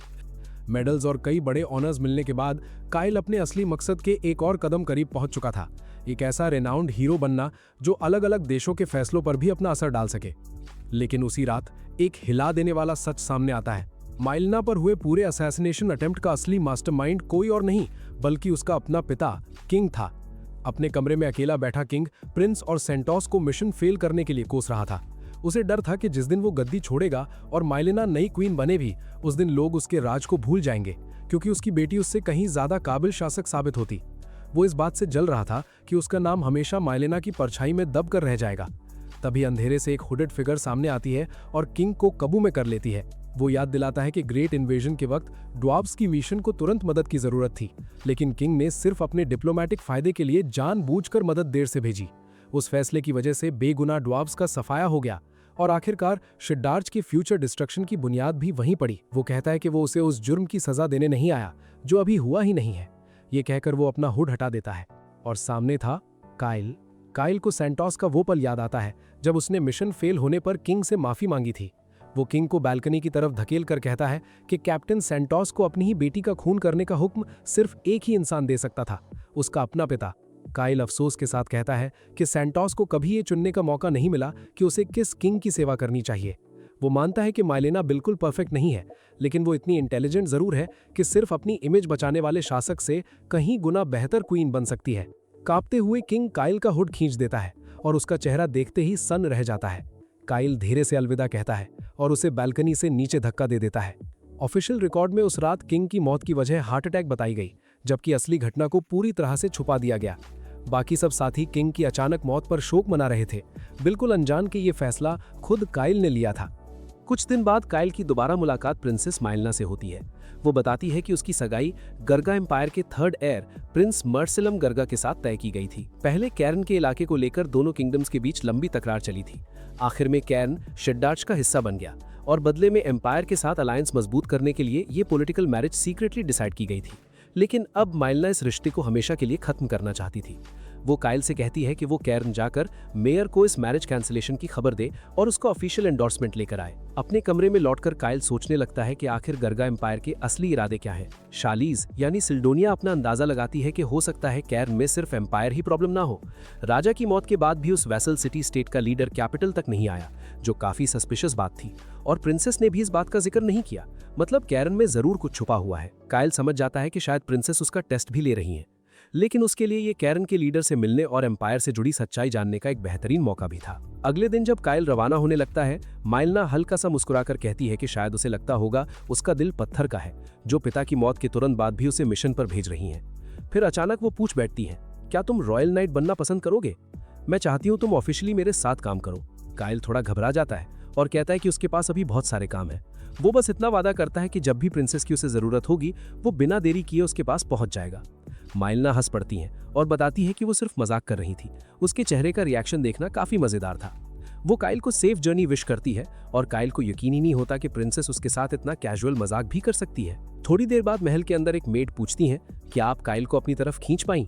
माइलना हल्की सी मुस्कुराती है और कहती है कि बात को इस तरह सुनोगे तो वो काफी मैनिपुलेटिव लगेगी, लेकिन वो इतना जरूर जानती है कि काइल की एबिलिटीज आने वाले वक्त में शिड्डार्च के बहुत काम आएंगी, इसलिए उसे अपने करीब रखना ही सबसे सही फैसला होगा। सफर पर निकलने से पहले ग्रुप हमेशा की तरह अपने लिए बेस्ट वेपन्स और इक्विपमेंट्स खरीदता है। शॉपकीपर उन्हें बताता है कि कैर ने काफी कॉम्प्लिकेटेड जगह है, जहां ब्लैकस्मिथ गिल्ड का बहुत बड़ा इन्फ्लुएंस है। शिड्डार्च के अंडर आने के बाद हालात पहले से बेहतर जरूर हुए हैं, लेकिन वहां आज भी बहुत सावधानी से काम लेना पड़ता है। रवाना होने से पहले बूढ़ा शॉपकीपर सेरेन से कहता है कि कैरन वेपन्स की पुरानी कहानियों के लिए मशहूर है, शायद वहां उसे अपने लायक कोई शानदार तलवार मिल जाए। सबको गुड लक कहकर वो उन्हें विदा करता है और फिर ग्रुप अपने नए सफर पर निकल पड़ता है। कुछ वक्त बाद दूर से उन्हें आखिरकार कैरन दिखाई देता है। कैन सिटी को देखकर सभी हैरान रह जाते हैं। सिल्डोनिया समझाती है कि ये सिटी पहाड़ पर नहीं बनाई गई थी, बल्कि पहाड़ खुद इसके इर्द गिर्द बने थे। असल में कैन की स्थापना डीमन से डिफेंस के लिए टेम्पल ऑफ चार्ल्स के पास एक आउटपोस्ट के रूप में हुई थी। बाद में यहाँ हाई क्वालिटी मिनरल्स की खोज हुई और धीरे धीरे लोग जमीन के अंदर से उन्हें निकालने के लिए यहीं बस गए। मतलब पूरा पहाड़ ही अलग अलग कीमती मिनरल से भरा हुआ था। तभी अचानक एम्पायर के सोल्जर्स की सवारी बने कुछ वाइवन्स आसमान में उड़ते दिखाई देते हैं। इतनी बड़ी मिलिट्री एक्टिविटी देखकर सब सोचने लगते हैं कि इनका कैरन से क्या लेना देना, लेकिन काइल तुरंत सबको अलर्ट करता है कि फिलहाल बेहतर होगा बिना दिक्कत खड़ी किए आगे बढ़ा जाए। कुछ देर बाद ग्रुप शिरार्च एम्बेसी पहुंचता है और गार्ड को बताता है कि उन्हें एम्बेसडर से मिलना है। वेट करते वक्त उर्जा को थोड़ी ऑकवर्डनेस महसूस होती है, क्योंकि सिटी में काफी ड्वार्फ्स थे। एल्व्स और ड्वार्फ्स के बीच वैसे भी कभी नहीं बनती थी और उर्जा के मुताबिक इसका पूरा दोष एल्व्स का ही था। तभी वहां एम्बेसडर आती है और अपना इंट्रोडक्शन मिरांडा के रूप में देती है। मिरांडा को देखते ही काइल का मुंह खुला का खुला रह जाता है। ये देखकर लिजे हल्का सा गुस्से में उसे धक्का देती है। काइल तुरंत संभलकर बड़े जोश से अपना इंट्रोडक्शन देता है और उसका ओवर एक्साइटमेंट देखकर मिरांडा भी हल्की सी मुस्कुराए बिना नहीं रह पाती। मिरांडा सभी को अंदर इनवाइट करती है, जबकि काइल अंदर ही अंदर हैरान था कि इस वक्त मिरांडा ही कैन की एम्बेसडर थी। अंदर पहुंचकर जैसे ही मिरांडा क्वीन माइलना का लेटर पढ़ती है, वो समझ जाती है कि ये लोग मेयर से मिलने आए हैं। काइल पूछता है कि क्या उसका क्वीन से कोई खास रिश्ता है। मिरांडा बताती कि वही माइलना की ट्यूटर थी और डिप्लोमेसी की पूरी ट्रेनिंग उसी ने दी थी। वो झुककर क्वीन माइलना की जान बचाने के लिए सबका शुक्रिया अदा करती है, लेकिन साथ ही एक बुरी खबर भी देती है। जिस मेयर से ये लोग मिलने आए हैं वो पिछले काफी समय से एक गंभीर बीमारी की वजह से बिस्तर पर है। हालत इतनी खराब है कि उनसे मिलना लगभग नामुमकिन हो चुका है। हाँ, क्योंकि ये लोग क्वीन माइलना के ऑफिशियल एमिसरीज हैं, इसलिए प्रोटोकॉल के मुताबिक उन्हें ऑडियंस मिलनी ही चाहिए। ये कहकर मिरांडा सबको अपने साथ चलने को कहती है। रास्ते में सैरन हमेशा की तरह लड़कियों को ताड़ने और एक अच्छी तलवार की तलाश में अलग निकल जाता है। मिरांडा उन्हें बारगा एम्पायर की एम्बेसी दिखाते हुए वार्निंग देती है कि अगर उस बिल्डिंग के अंदर कुछ हुआ तो शिदार्च एम्बेसी उनकी मदद नहीं कर पाएगी, इसलिए हर कदम बहुत संभल कर उठाना होगा। और ठीक उसी वक्त उनकी मुलाकात गार्गा एम्पायर के एम्बेसडर अल्जर से हो जाती है। उसके साथ एम्पायर के सेकंड बेस्ट कोर्ट सोर्सरर एल्जर हार्ट वेन भी मौजूद था। अल्जर बताता है कि वो भी मेयर से मिलने जा रहा है। मिरांडा कहती है कि वो लोग भी वहीं जा रहे हैं और कैन शिडार्स की टेरिटरी में आता है, इसलिए पहली प्रायोरिटी उनकी होनी चाहिए। लेकिन अल्जर शांत लेकिन सख्त लहजे में जवाब देता है, कैन एक इंडिपेंडेंट सिटी स्टेट है, किसी भी फैसले के लिए उसे शिडार्च की परमिशन की जरूरत नहीं। दोनों के बीच बढ़ती पॉलिटिकल टेंशन देखकर बाकी सब भी थोड़ा नर्वस हो जाते हैं। आखिरकार मिरांडा सजेस्ट करती है कि सब साथ ही चलते हैं और अल्जर भी इस बात से सहमत हो जाता है। जब काइल अपना इंट्रोडक्शन क्वीन माइलना के एमिसरी के रूप में देता है तो अल्जर तुरंत उसका सरनेम पहचान लेता है। वो पूछता है कि क्या तुम्हारा रिलेशन जीरिया से है? काइल हैरान रह जाता है। अल्जर मुस्कुराकर बताता है कि वो और जीरिया कभी साथ पढ़ते थे। अपनी पुरानी दोस्त के बेटे से मिलकर वो खुशी से हाथ बढ़ाता है और काइल भी मुस्कुराते हुए उससे हैंडशेक कर लेता है। मेयर के रिप्रेजेंटेटिव्स के पास पहुंचने पर पता चलता है कि मेयर की तबीयत अभी भी इतनी खराब है कि किसी को भी अंदर जाने की इजाजत नहीं दी जा सकती। मिरांडा नाराज होकर कहती कि 2 महीने से ज्यादा हो चुके हैं, अगर हालत ऐसी ही रहे तो कैन को नया मेयर चुनना पड़ेगा। वो वार्निंग देती कि 2 दिन बाद वो दोबारा आएगी और तब तक कोई ना कोई सोल्यूशन मिल जाना चाहिए। अल्जर भी इतना कहकर वहां से चला जाता है कि गार्गा एम्पायर कैन के साथ अच्छे संबंध बनाना चाहता है, इसलिए वो किसी और दिन वापस आएगा। बाहर निकलने के बाद मिरांडा समझाती है कि उनका असल मकसद मेयर को माइलना की मैरिज कैंसिलेशन की खबर देना था। उसे शक है कि गार्गा एम्पायर धीरे धीरे कैन को अपने इन्फ्लुएंस में लेना चाहता है, इसलिए जरूरी है कि कैन को जल्द से जल्द एक नया और काबिल मेयर मिले। जब कायल पूछता है कि क्या उसके दिमाग में कोई नाम है, तो मिरांडा बिना हिचकिचाए कैन के सबसे बेहतरीन ब्लैकस्मिथ और गिल्ड मेंबर मिस्टर गजीज का नाम लेती है। दूसरी तरफ सैरन अभी भी सिटी में घूमते हुए फ्लर्टिंग में लगातार फेल होने का दुख मना रहा था। तभी अचानक उसे एक यंग लड़की की चीख सुनाई देती है जिसे कुछ बुलीज ने घेर रखा था। सैरन तुरंत हीरोइक एंट्री मारता है, एक बुली को जमीन पर गिराता है और पूछता है, तुम ठीक हो? उस खूबसूरत चेहरे को देखकर वो इम्प्रेस होने ही वाला था कि तभी वो लड़की अपना हुड हटा देती है और पता चलता है कि वो असल में एक लड़का था। ये देखकर सैरन शर्मिंदा होकर वापस मुड़ने लगता है, लेकिन लड़का पीछे से आवाज लगाता है, क्या तुम मुझे ऐसे ही छोड़कर बाहर जाओगे? सैरन सीधा सवाल करता है, तुम्हारी कोई बड़ी बहन है जो बिल्कुल तुम्हारी जैसी दिखती हो? लड़का हाँ में सिर हिलाकर बताता है कि उसकी एक बहन है जो उससे 5 साल बड़ी है और काफी हद तक उसी जैसी दिखती है। बस इतना सुनना था कि सैरन तुरंत यू टर्न मार देता है, ये बात पहले क्यों नहीं बताई, और अगले ही पल वो सारे बुलीज की जबरदस्त धुलाई शुरू कर देता है। लड़का खुशी से अपना इंट्रोडक्शन गॉज के रूप में देता है। जब वो बताता है कि वो एक आर्टिफिसर है तो सैरन हैरान रह जाता है। वो तुरंत पूछता है कि क्या वो मैजिकल ऑब्जेक्ट्स बनाता है और ये लोग उसके पीछे क्यों पड़े हैं। गॉज बताता है कि उसके स्पॉन्सर ने उसके मैजिकल वेपन प्रोजेक्ट में काफी पैसा इन्वेस्ट किया था, लेकिन जब उसे पता चला कि उस वेपन को कंप्लीट होने में पूरे 10 साल लगेंगे तो वो बुरी तरह भड़क गया। तब से ये डेट कलेक्टर्स उसके पीछे पड़े हुए हैं। सारन समझ जाता है कि गॉडजे का ये मासूम चेहरा सिर्फ एक दिखावा है, पर उसे इस बात से कोई फर्क नहीं पड़ता क्योंकि अब उसका पूरा ध्यान गॉडजे की उस ट्विन सिस्टर पर था। लेकिन गॉडजे हाथ जोड़कर माफी मांगता है और बताता है कि उसकी बहन की शादी पहले ही हो चुकी है। उसने ये बात सिर्फ इसलिए छुपाई थी ताकि सारन उसे उन गुंडों से बचा ले। ये सुनते ही सारंग गुस्से से लाल हो जाता है और उसके सर पर एक जोर की टपली मारता है। उधर दूसरी तरफ मिरांडा सिटी के बेस्ट ब्लैकस्मिथ गैजेस से मिलती है, पर गैजेस बिना सोचे समझे मेयर बनने का प्रपोजल सीधा ठुकरा देता है। मिरांडा उसे बहुत मनाने की कोशिश करती है, पर उसे इन सब में कोई इंटरेस्ट नहीं था। बाहर खड़े दोस्तों को समझ आ जाता है कि इस जिद्दी ड्वार्फ को मनाना आसान नहीं होगा। उर्जा धीरे से कमेंट करती है कि एक ड्वार्फ को मेयर बनाना वैसे भी एक एब्सर्ड आइडिया है और अच्छा है कि यहाँ ये भेदभाव प्रेजुडिस ड्वार्व्स की तरफ से आ रहा है, एल्व्स की तरफ से नहीं। तभी वहां सारन के साथ गॉडजे की एंट्री होती है। काइल और उसके दोस्त बताते हैं कि वो मिरांडा के साथ आए हैं और गैजेस वो अकेला ब्लैकस्मिथ है जो सारन के लेवल की तलवार बना सकता है। गॉडजे मिरांडा को वहां देखकर दोस्तों को अपने साथ अंदर आने को कहता है क्योंकि उसे पता था कि बाहर वाली बहस अभी लंबा चलने वाली है। अंदर चाय बनाते वक्त काइल गॉडजे से पूछता है कि एक ड्वार्फ का बेटा होने के बावजूद वो पूरी तरह से इंसान कैसे दिखता है। गॉडजे बताता है कि वो असल में एक ह्यूमन ही है। वो और उसकी बहन उसकी माँ की पहली शादी से है और 2 साल पहले उसकी माँ गुजर चुकी है। तभी काइल की नजर टेबल पर रखे कुछ डिजाइन्स पर पड़ती है।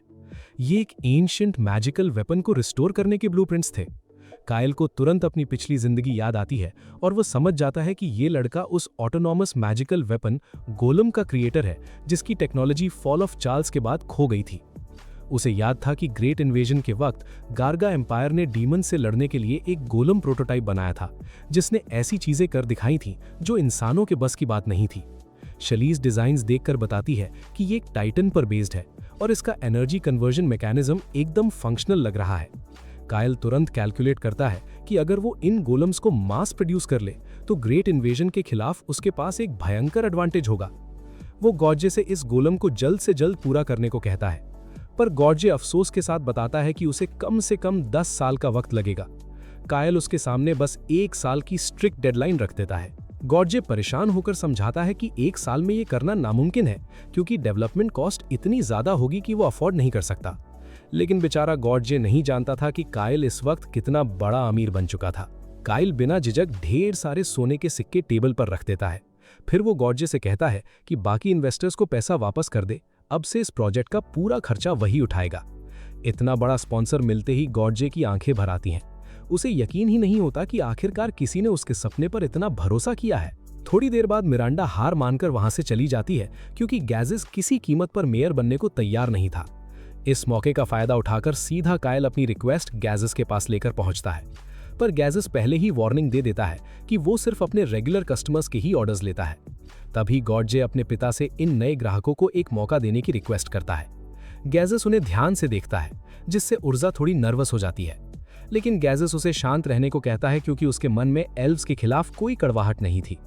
ये सुनकर उर्जा बड़बड़ाती है कि एक ड्वार्फ से ऐसी बातें सुनना वाकई काबिले तारीफ है। सारन आगे आकर डिमांड करता है कि उसे एक शानदार तलवार चाहिए। गैजेस नोटिस करता है कि सारन के पास पहले से ही डॉर्थॉस की बनाई हुई एक लेजेंडरी तलवार थी और दुनिया में बहुत कम लोग थे जो डॉर्थॉस की तलवार को अपने लेवल से नीचे बता सके। पर गॉडजे तसल्ली देता है कि सारन सच में उस तलवार से कहीं ज्यादा ताकतवर है। सारन डिमांड करता है कि उसे कायल जैसी तलवार चाहिए और वो कायल की तलवार गैजेस को दिखाता है। कायल की तलवार को करीब से देखते ही गैजेस के होश उड़ जाते हैं। वो हैरानी से कहता है, मैंने कभी नहीं सोचा था कि ऐसी एक और तलवार कभी देखने को मिलेगी। सब एक और वर्ड सुनकर हैरान रह जाते हैं, लेकिन गैजेस आगे कहता है कि इस लेवल की तलवार अभी उसके लिए बनाना नामुमकिन है और वो माफी मांगकर उन्हें वहां से जाने को कहता है। बाहर आकर सभी इस अजीब एनकाउंटर के बारे में बात करते हैं, पर एक और ऐसी तलवार वाली बात सुनकर शलीज बुरी तरह चिढ़ चुकी थी, क्योंकि उसे लगता था कि उस जैसी स्वॉर्ड इस दुनिया में कोई दूसरी हो ही नहीं सकती। रात के वक्त इनमें कायल शलीज को बताता है कि शायद उसकी पिछली जिंदगी में गॉडजे इस गोलम को बनाने में इसलिए फेल हो गया था क्योंकि उसके पास फंड्स खत्म हो गए होंगे। पैसे ना होने की वजह से शायद उसे अपने डिजाइन्स बेचने पड़े होंगे और यही वजह हो सकती है कि ग्रेट इन्वेजन के वक्त गार्गा एम्पायर के पास वो प्रोटोटाइप आया था। कायल सोचता है कि गार्गा एम्पायर के बेहिसाब इकोनॉमिक रिसोर्सेज को देखते हुए उनके साथ अलायंस करना सबसे अच्छा ऑप्शन होता, लेकिन अगर उनके हाथ ऐसी एडवांस टेक्नोलॉजी लग गई तो एम्पायर की मिलिट्री पावर हद से ज्यादा बढ़ जाएगी, जो आगे चलकर सबके लिए खतरा बन सकती थी। ऊपर से प्रिंसेस की शादी कैंसिल करने का सीधा असर दोनों देशों के रिश्तों पर पड़ना तय था। कायल समझ गया था कि अब उसका एक भी गलत फैसला सिर्फ मिशन को नहीं बल्कि ग्रेट इन्वेजन शुरू होने से पहले ही दो बड़े किंगडम्स के बीच एक विनाशकारी जंग छेड़ सकता था। अगले दिन गार्गा एम्पायर का एम्बेसडर अल्जूर कायल से मिलता है और उसे अपने दोस्तों के साथ लंच पर इनवाइट करता है।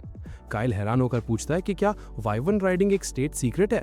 अल्जूर मुस्कुराते हुए कहता है कि इसमें कोई प्रॉब्लम नहीं, क्योंकि वाइवन राइडिंग की टेक्निक्स किसी और ने नहीं बल्कि कायल की मां जेरिया ने ही बनाई थी। अल्जूर बताता है कि जेरिया बेहद टैलेंटेड थी और वो हमेशा उसके जैसा बनना चाहता था। कायल बस इतना कहता है कि उसकी माँ एकदम आलसी यानी लेजी हाउसवाइफ बन चुकी है, जिससे अल्जूर को कोई हैरानी नहीं होती। वो कायल को गार्गा एम्बेसी आने का निमंत्रण देकर चला जाता है। उसके जाने के बाद शालिद साइल्डोनिया कायल को वार्न करती है कि इस आदमी के पास इतनी भयंकर मैजिकल पावर है कि वो एक दिन स्पेशल लेवल स्पेल्स भी यूज कर सकता है। बाद में कायल और लीजर गार्गा एम्बेसी पहुंचते हैं। बाकी दोस्तों को वो इसलिए नहीं लाया क्योंकि उन्हें फॉर्मल डिनर्स में बिहेव करना नहीं आता था, लेकिन हॉल में एंटर करने से ठीक पहले कायल को एक भयंकर और मनहूस फीलिंग आती है। वो तेजी से ग्रेट हॉल की तरफ दौड़ता है और वहां का नजारा देखकर उसके होश उड़ जाते हैं। टेबल के ठीक बीचों बीच अल्जूर का कटा हुआ सर रखा था। अल्जूर का ये हाल करने वाला कोई और नहीं बल्कि एक डीमन था।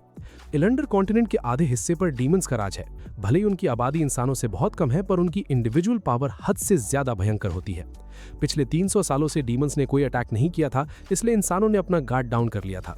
दुनिया में बहुत कम इंसान थे जिन्होंने किसी डीमन को असलियत में देखा हो, लेकिन कायल उन्हें बहुत अच्छे से पहचानता था। उनके सिर के सींग और उनकी सांस रोक देने वाली प्रेजेंस। डीमन तुरंत कायल पर अटैक करता है। कायल तेजी से काउंटर अटैक करके उस पर एक जोर का वार करता है। भले कायल खुद भी जख्मी हो जाता है, पर उसका अटैक इफेक्टिव था। लेकिन कायल को तुरंत रियलाइज होता है कि उसने जल्दबाजी कर दी है। इस वक्त उसके पास ना तो उसकी तलवार शालिस थी और ना ही उसका मैग्मा आर्मर। तभी एम्बेसी के गार्ड शोर सुनकर वहां आ जाते हैं। खुद को डिसएडवांटेज में देखकर डीमन तुरंत वहां से भाग निकलता है। बाद में कायल देखता है कि एम्बेसी के ज्यादातर लोग उस डीमन के हाथों मारे जा चुके थे, और सबसे अजीब बात यह थी कि जिंदा बचे किसी भी शख्स ने ना तो कुछ देखा था और ना ही किसी की चीख सुनी थी। उधर दूसरी तरफ गॉर्ज की वर्कशॉप में गॉर्ज शालिद साइल्डोनिया का शुक्रिया अदा कर रहा था, क्योंकि उसकी नॉलेज की वजह से जो काम करने में उसे महीनों लग जाते वो उसने बस एक दिन में पूरा कर लिया था। शालिस भी उसकी तारीफ करती है कि इतनी कम उम्र में ऐसी कॉम्प्लेक्स टेक्नोलॉजी डेवलप करना वाकई काबिल तारीफ है। तभी लीजे उनके लिए चाय लेकर आती है और सब थोड़ी देर रिलैक्स करते हैं।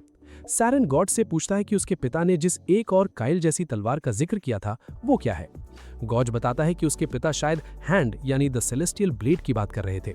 लेजेंड्स के हिसाब से 2000 साल पहले एक बेहद काबिल ड्वार्वन ब्लैकस्मिथ ने इसे बनाया था, और इसी तलवार का यूज करके हीरो रैंडोल्फ ने अपने वक्त के डीमन किंग को हराया था।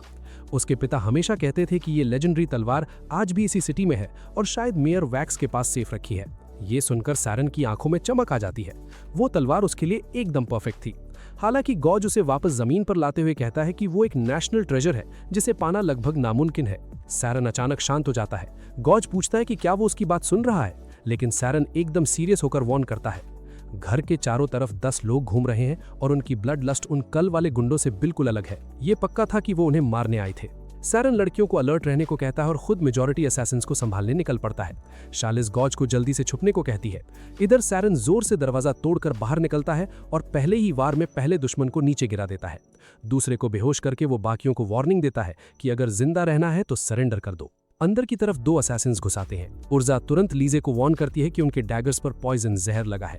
एक खरोच भी लगी तो वो हिल नहीं पाएगी, पर लीजे बिना किसी मेहनत के उनके अटैक्स डॉज करती है और एक को बुरी तरह पीट कर ढेर कर देती है।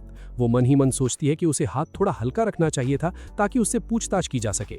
दूसरी तरफ उर्जा अनडाइन स्पिरिट का यूज करके अपने दुश्मन का सांस घोट देती है और दोनों को जिंदा पकड़कर बांध देती है। तभी सैरन एक और कैप्टिव को घसीटते हुए अंदर लाता है ताकि उससे पूछताछ कर सके। जब कैदी कुछ भी बोलने से मना कर देता है, तब सैरन एक ऐसी बेहतरीन और अब्सर्ड स्टोरी सुनाता है कि पूरा इंटेरोगेशन कॉमेडी बन जाता है। वो असैसिन को डराते हुए कहता है कि उसके पीछे खड़ी वो दोनों लड़कियां, उर्जा और लीजे, असल में टॉर्चर स्पेशलिस्ट हैं। वो कहता है ये एल्फ यानी उर्जा अपनी पोशंस का यूज करके तुझे मौत की कगार पर रखेगी, पर मरने नहीं देगी ताकि तेरा दर्द और लंबा चले। और ये लाल बाल वाली लीजे इस घर के किसी भी बर्तन से तुझे इतना दर्द देगी कि तू घुटनों पर गिरकर खुद मौत की भीख मांगेगा। फिर सैरन एकदम भोलेपन से कहता है, क्योंकि मैं बहुत अच्छा इंसान हूं, मैं तुझे इन दोनों दायनों के हाथ नहीं लगने देना चाहता, इसलिए चुपचाप सच बता दे। इनकी ये खतरनाक प्रोफाइल सुनकर बेचारा कैदी डर के मारे कांपने लगता है। वो डर के मारे सच उगल देता है कि उन्हें यहाँ सिर्फ एक लड़के गॉज को किडनैप करने के लिए भेजा गया था। लेकिन सैरन को इस बात पर यकीन नहीं होता। वो कहता है कि सिर्फ एक किडनैपिंग के लिए उनकी ब्लड लस्ट यानी मारकाट की भूख कुछ ज्यादा ही थी। असैसिन बताता है कि उन्हें ऑर्डर था कि जो भी बीच में आए उसे जान से मार दो। ये सुनकर गॉज बताता है कि उसने भी इस इलाके में लोगों के गायब होने की अफवाहें सुनी थी, पर कंफर्म नहीं कर पाया था। सैरन पूछता है कि वो लोग किडनैप किए हुए लोगों का क्या करते हैं, पर असैसिन बताता है कि उसे कुछ नहीं पता, उसका काम सिर्फ उन्हें सिटी से बाहर निकालना है। सैरन हैरान था कि ये लोग दिन दहाड़े इतनी हिम्मत कैसे कर रहे हैं। असैसिन जवाब देता है कि किडनैप्ड लोग बाहर यानी आउटसाइडर्स होते हैं, इसलिए अगर वो मर भी जाए तो कोई कंप्लेन नहीं करता। उधर उराजा नोटिस करती है कि इतना शोर होने के बाद भी अब तक गार्ड्स क्यों नहीं आए, और ठीक उसी वक्त घर के बाहर एक डीमन अपना एक भयंकर अटैक तैयार कर रहा था। अंदर असैसिन अभी कह ही रहा था कि उसे और कुछ नहीं पता कि तभी सैरन सबको जमीन पर झुकने को चिल्लाता है। अगले ही पल एक जोरदार एक्सप्लोजन होता है और पूरा घर तबाह हो जाता है। दोस्तों की किस्मत अच्छी थी कि वो सब बच गए, पर बेचारे किडनैपर के चीथड़े उड़ चुके थे। लड़कियां तुरंत खड़े होकर अटैकर का पीछा करने की बात करती हैं, पर सैरन उन्हें रोक लेता है, वार्निंग देते हुए कहता है कि उसने काफी लंबे वक्त बाद किसी इतने खतरनाक दुश्मन की प्रेजेंस महसूस की है। शैलिस भी सैरन की बात से अग्री करती है, क्योंकि उसे उस अटैक में साफ साफ एक डीमन की मैजिक फील हुई थी। बाद में सभी एम्बेसी में इकट्ठा होते हैं। मिरांडा वार्न करती है कि हालात बहुत नाजुक हैं। हालांकि कायल के जख्मी होने की वजह से सिटी के लोगों को लगा कि इसमें गार्गा एम्पायर की गलती नहीं है, पर डिप्लोमेटिक लेवल पर बवाल मच सकता है। एम्पायर वालों पर डीमंस के साथ मिलकर साजिश रचने का इल्जाम लग सकता है, जिससे दोनों देशों के रिश्ते हमेशा के लिए खराब हो सकते हैं। शैलिस वार्न करती है कि डीमंस की तबाही मचाने की ताकत बहुत ज्यादा है, और अगर इस सब के पीछे सच में वही है तो वो आसानी से इस पूरी सिटी को नक्शे से मिटा सकते हैं। कायल कहता है कि सबसे पहले ये पता लगाना होगा कि क्या मेयर वैक्स इन किडनैपिंग्स में शामिल है। मिरांडा माफी मांगती है कि उसने पहले ये बात नहीं बताई, क्योंकि किडनैपिंग्स की बातें बस अफवाहें थीं और वो कुछ कंफर्म नहीं कर पाई थी। दुश्मन अपने निशान बहुत चालाकी से मिटा रहे थे, लेकिन उसे भी शक था कि आखिर मेयर अपनी ही सिटी में हो रहे इन क्राइम्स को इग्नोर क्यों कर रहा था। इससे पहले कि वो कुछ और कहती, एक खबर आती है कि मेयर के घर में भयंकर आग लग चुकी है। वहां पहुंचने पर दोस्तों को समझ आ जाता है कि दुश्मन उनसे एक कदम आगे निकल गए हैं। ठीक इस वक्त आग लगना कोई इत्तेफाक नहीं हो सकता, लेकिन बेशरम सैरन को सिर्फ इस बात का रोना था कि उसे अभी तक वो सेलेस्टियल ब्लेड नहीं मिली जो शायद मेयर के पास थी। माहौल का मुआयना करने के बाद वहां मेयर का कोई नामो निशान नहीं मिलता। वो लोग डीमन वाले अटैक की थ्योरी को डिसमिस कर देते हैं, क्योंकि अगर डीमन ने अटैक किया होता तो पूरी बिल्डिंग हाल एम्बेसी जैसा होता। सबसे बड़ा शक अब मेयर पर ही था। अगर वो किडनैपिंग्स का मास्टरमाइंड है तो आग लगाना सबूत मिटाने का एक बेहतरीन तरीका है। कुछ देर बाद जब मिरांडा थककर सो रही थी, कायल उसके पास बैठा सोचता है कि अगर पिछली टाइमलाइन में गाजिस उसका लाइफ पार्टनर था तो शायद उसकी मौत इसी हादसे में हुई होगी। कायल अपने दिमाग पर जोर डालता है और उसे एक और बात याद आती है। पिछली जिंदगी में जब वो मिरांडा को उसके कमरे में छोड़ने जा रहा था तो उसने रोते हुए अफसोस जताया था, काश मुझे वो सीक्रेट अंडरग्राउंड पैसेज पहले मिल गया होता। इस इन्फॉर्मेशन के मिलते ही कायल एक्शन में आ जाता है। वो सबको बताता है कि वो मेयर के घर वापस जा रहा है। वो उराजा को अपने साथ चलने को कहता है क्योंकि उसे उसकी मैजिक की जरूरत पड़ेगी। सैरन भी तुरंत चलने को तैयार हो जाता है। उसको अभी भी सिर्फ अपनी सेलेस्टियल ब्लेड की पड़ी थी। लीजे भी पीछे नहीं हटती क्योंकि वो किसी भी हालत में अपने कायल को अकेले उराजा के साथ नहीं छोड़ना चाहती थी। वो सब गॉर्ज को वहीं रुककर मिरांडा की हिफाजत करने का ऑर्डर देते हैं ताकि वो गुस्से में एम्बेसी से बाहर न निकले। दूसरी तरफ उस जमीन के नीचे बने खुफिया रास्ते में 2 अधमरे आदमी पड़े थे और उनकी सांसें कब तक चलेंगी इसका कोई भरोसा नहीं था। इधर जमीन के ऊपर रूइंस के पास पहुंचकर कायल सबको बताता है कि इस जगह के ठीक नीचे एक सीक्रेट अंडरग्राउंड पैसेज है और उन्हें वही ढूंढना है। उराजा चिढ़ते हुए पूछती है, इसमें मेरी क्या जरूरत है? कायल मुस्कुराते हुए कहता है कि वो चाहता है उराजा अपनी ग्नॉम स्पिरिट का यूज करके वो रास्ता ढूंढे। उराजा अपना सिर पकड़ लेती है और कंप्लेन करती है, तुम्हें अंदाजा भी है ग्नॉम स्पिरिट को मेंटेन करने में कितनी मैजिकल पावर लगती है, और तुम चाहते हो मैं इन मनहूस खंडरों के नीचे एक ऐसा रास्ता ढूंढूं जो शायद है ही नहीं। कायल एकदम सीरियस होकर उसके कंधे पर हाथ रखता है और कहता है कि वो ठीक यही चाहता है। उर्जा कंप्लेन करती है कि उसकी सारी मैजिकल पावर जल्दी ही खत्म हो जाएगी। वो पूछती है कि कम से कम कायल के पास कोई अंदाजा तो है कि सर्च कहां से शुरू करनी चाहिए। पर कायल बड़ी बेशर्मी से मुस्कुराते हुए कहता है, घबराने की कोई जरूरत नहीं है, मैजिकल पावर तो मैना पोशंस पीकर भी वापस आ सकती है। उर्जा गुस्से में पूछती है कि क्या उसे इस बात की गंभीरता समझ नहीं आ रही।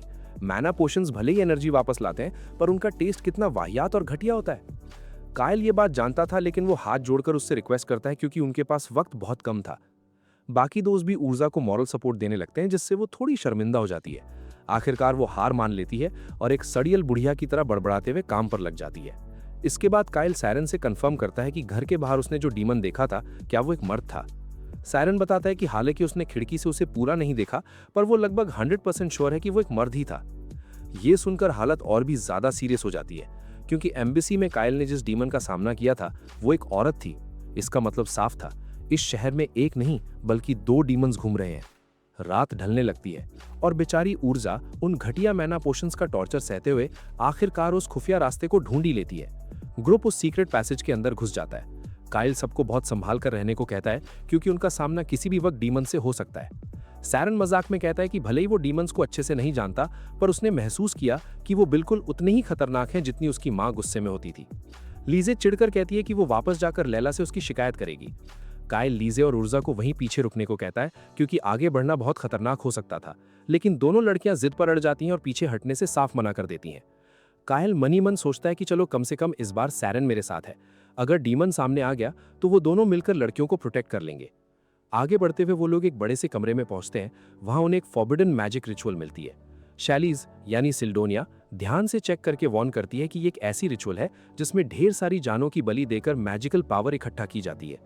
टेबल पर पड़े शख्स को देखकर कायल तुरंत पहचान लेता है कि ये वही ऑफिशियल है जो मेयर की जगह उनसे मिलने आया था, और उसके बगल में पड़ी लाशों की ढेर को देखकर वो समझ जाते हैं कि ये सब केरने के वही लोग हैं जो अचानक गायब हो गए थे।